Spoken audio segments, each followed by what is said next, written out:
예, 정부가 전방위적인 부동산 규제 카드를 꺼내들면서 수도권 풍선 효과를 차단하겠다는 입장을 분명히 했습니다. 예, 과열된 집값과 또 갭 투자를 누르겠다는 건데 이 실효성이 있을지 관련한 내용 취재 기자와 함께 이야기 나눠보도록 하겠습니다. 박수현 기자 나와 있습니다. 우선 워낙 내용들이 방대하기도 해서 네. 한번 주요 골자부터 다시 한번 정리를 하고 시작하죠. 네, 정부가 경기와 인천 그리고 대전 등 대부분 지역을 조정 대상으로 묶고 또 집값이 가파르게 상승해온 일부 지역을 투기과열지구로 추가 지정을 했습니다. 예. 대전이나 청주 등 이제 수도권 외부 지역이 규제 지역으로 지정된 것은 3년 만입니다. 지난해 1.16 대책으로 고가 아파트 대출 규제를 강화했지만 오히려 중저가 아파트의 가격이 상승하는 그런 상황이 발생했죠. 때문에 아예 전방위적으로 이 투기 수요를 차단하는 좀 더 넓은 범위의 고강도 대책에 나선 겁니다. 특히 정부는 집값 바로미터로 꼽히는 강남부터 수도권과 일부 지방에서 좀 급증하고 있는 갭 투자를 원천 차단하겠다고 강조를 했는데요. 김현미 국토교통부 장관 발언 들어보시죠. 서울 강남권의 경우 갭 투자 비중이 약 72%까지 기록하고 있는데 이는 연초에 비해 15%포인트 상승한 수치입니다. 주택담보대출을 받은 사람의 실거주 요건을 강화하여 갭 투자를 차단하고 실수요자를 보호하겠습니다. 이런 대책 때문에 당장 다음 달부터 무주택자와 1주택자 모두 규제 지역 내에서 대출받아 집을 사면 6개월 이내 그 집에 들어가야 됩니다. 또 기존 9억 원 초과 주택 보유자에게만 적용됐던 전세 보증 제한이 앞으로 시가 3억 원 초과 아파트 구입에도 적용이 됩니다. 이 밖에도 부동산 법인 대출, 좀 세제 강화, 또 재건축 개발 지역 과열 억제 등 다각도에서 투기 세력과 집값을 잡겠다는 정부의 의지가 반영됐습니다. 예, 아무래도 갭 투자에 대해서 계속 이야기를 할 수밖에 없는데 어제 오늘도 공통적으로 계속 드리는 질문이 실효성이 있느냐입니다. 네. 여기에 대해서는 좀 어떻게 전망이 되고 있습니까? 네, 이번 대책이 아무래도 다른 정책 대비해서는 조금 넓은 범위의 규제다 보니까 단기적으로 좀 효과가 있을 것이라는 의견이 많습니다. 규제 범위가 단순히 수도권뿐만 아니라 대전, 충청권까지 포함할 정도로 좀 넓고 또 시장을 주도하는 강남 재건축과 재건축을 직접 겨냥하고 있기 때문에 투기 수요를 줄이는 효과가 있을 것으로 분석입니다.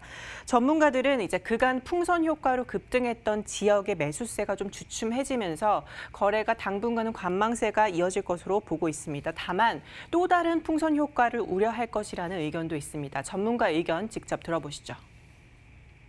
지금 벌어지고 있는 풍선 효과 지역은 규제할 수 있는데 문제는 그 이외적인 문제입니다. 지방 같은 경우는 지금 현재 대구의 수성구가 투기 과열지구고 전혀 없습니다. 물론 전주, 광주, 부산, 울산 다 없습니다. 이런 지역으로 혹시 또 번져갈 가능성이 있지 않느냐. 그렇게 되면 또 그런 지역 지정하겠죠? 네, 또 이번에 그 규제 지역 내 전입 의무를 부과하는 것이 일부 갭 투자를 좀 차단할 수는 있어도 오히려 그렇게 되면 전세 물량이 감소해서 좀 시장 불안을 좀 야기할 수 있다라는 지적도 나오고요. 특히 이번 대책에서는 그 재건축에서 집에서 2년 이상 거주한 경우에만 분양 신청이 허용되고 안전 진단이 강화되는 등 재건축 규제도 좀 강화가 됐는데요. 이렇게 되면 정비 사업 속도가 좀 늦어지면 단기 투자 수요에는 좀 타격을 줄 수 있다는 의견이 나옵니다. 하지만 다른 한편으로는 신규 주택 구매와 또 초과이익 환수를 받지 않는 입주권 투자가 성행할 수 있다는 지적도 나옵니다. 예.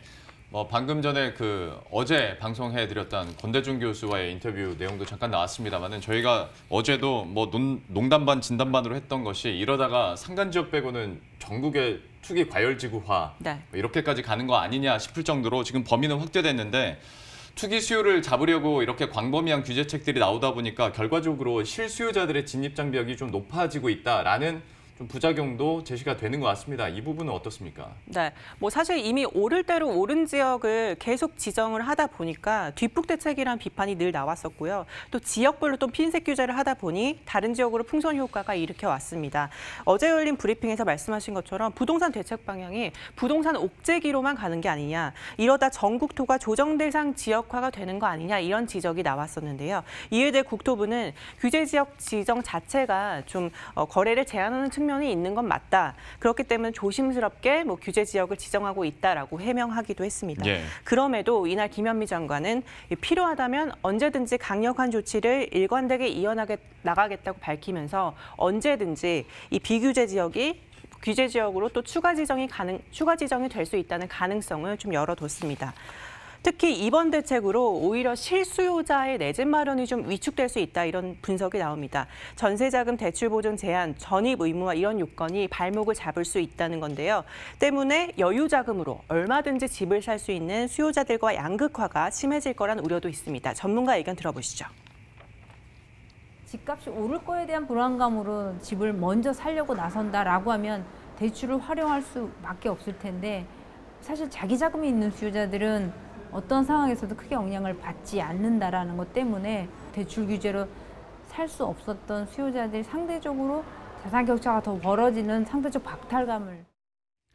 이런 분석이 쏟아지니까 국토부는 좀 해명 자료를 냈습니다. 실수요자 LTV 비율 완화와 정책 모기지 지원으로 실수요자도 언제 자금 마련에 큰 제약이 있는 게 아니다. 오히려 중저가 주택으로 흘러들어가는 갭 투자를 원천 차단하기 위해 이번 대책을 마련했다라고 해명을 했습니다. 예. 다만 시장에서는 역시 어떤 부작용에 대해서는 좀 민감하게 받아들이고 있는 것 같습니다. 벌써부터 아무리 부동산 대책이 나와도 현금 갖고 있는 사람들은 못 이긴다 뭐 이렇게 얘기를 하던데 이 부분에 대해서는 시장이 앞으로 어떻게 받아들일지도 계속 지켜봐야 될 것 같고요. 단기적으로는 좀 잡힌다 하더라도 중기적인 전망은 어떻게 나오고 있는지도 궁금하고 특히 실수요자들은 앞으로 좀 어떻게 계획을 짜야 될까 이것도 많이 궁금해하실 것 같은데 어느 부분을 좀 유의해서 봐야 될까요? 네, 단기적으로 억제책은 되겠지만 결국에는 또 집값이 좀 안정화되기에는 제한이 있지 않냐라는 게 지배적입니다. 특히 최근 시중 통화량이 처음으로 이제 3,000조 원에 육박한 가운데 3자 추경 또 3기 신도시 토지보상지금 등 이 대규모 풍부한 부동자금이 꾸준히 부동산 시장으로 꾸준히 유입될 것으로 보입니다. 때문에 계속 일정한 투자처를 찾지 못하는 자금이 부동산 시장으로 몰리게 되면 자연스럽게 가격이 다시 상승할 것이라는 의견이 많습니다. 특히 이제 수요자들은 주의해야 될 게 당장 9월부터 투기과열지구 조정 대상 지역에서는 금액에 관계없이 자금 조달 계획서를 제출해야 됩니다. 때문에 전문가들은 매입 전에 자금 출처를 분명하게 하고 또 전세 구입을 위한 무주택자 대출의 경우에는 이제 주택 구입을 하려면 불이익이 있기 때문에 각별한 주의가 필요하다고 조언을 합니다. 그간 좀 핀셋 규제로 일관한 정부가 이번에 전방위적인 규제에 나선 거는 아무래도 수요 억제 정책의 한계를 스스로 증명한 거 아니냐라는 지적도 있고요. 단기 처방보다는 공급 대책이 필요하다는 지적이 꾸준히 나옵니다. 예, 지금까지 박수연 기자와 함께했습니다. 잘 들었습니다.